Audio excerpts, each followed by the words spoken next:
తెలుగుదేశం జనసేన పొత్తులో తెలుగుదేశం కార్యకర్తలకు తెలియకపోవచ్చు, జనసేన కార్యకర్తలకు తెలియకపోవచ్చు. కానీ పవన్ కళ్యాణ్కి తెలుసు, చంద్రబాబుకి తెలుసు.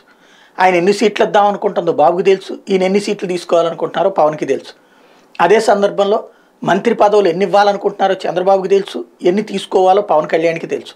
ముఖ్యమంత్రి పదవి రాదన్నది చంద్రబాబుకి పవన్కి తెలుసు. చంద్రబాబు నాయుడు ఆ విషయాన్ని ఎప్పుడో చెప్పేశారు. కాబట్టి వాళ్ళిద్దరి మధ్యన అండర్స్టాండింగ్ ఉంది. దానికి అనుగుణంగా కార్యకర్తల్ని మోటివేట్ చేసే పని మాత్రమే పవన్ కళ్యాణ్ చేస్తుంది. ఇప్పుడు కార్యకర్తలే నన్ను ముఖ్యమంత్రి అని మీరు ఎట్ట అంటారు, మనకు అంత సీన్ లేదు, జాగ్రత్తగా ఉండాలి, ముందు మనం గెలవాలి, జగన్ దించిపడేయాలి, ఇవన్నీ ఎందుకు మాట్లాడుతున్నారు?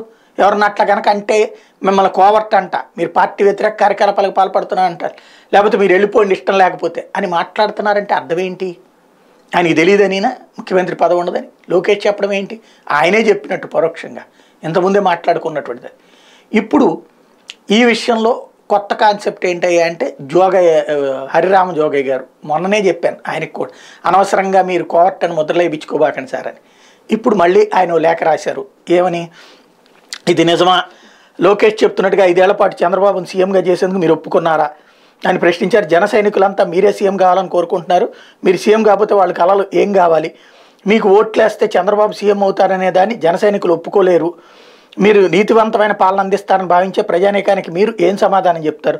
2 కులాల నాయకులు రాష్ట్రంలో రాజ్యం వెళ్తున్నారు, బడుగు బలహీన వర్గాలకు మోక్షం ఎప్పుడు అంటూ ఆయన రాసుకొచ్చినటువంటి లేఖ ఆయనలోని పరిపక్వత అపరిపక్వత అన్నటువంటిది పక్కన పెడితే ఆయన కోరిక ఆయనకు ఉంది, కానీ ఆ కోరిక పవన్ కళ్యాణ్కి లేదన్నటువంటి విషయం ఆయనకి తెలియాల్సి ఉంది.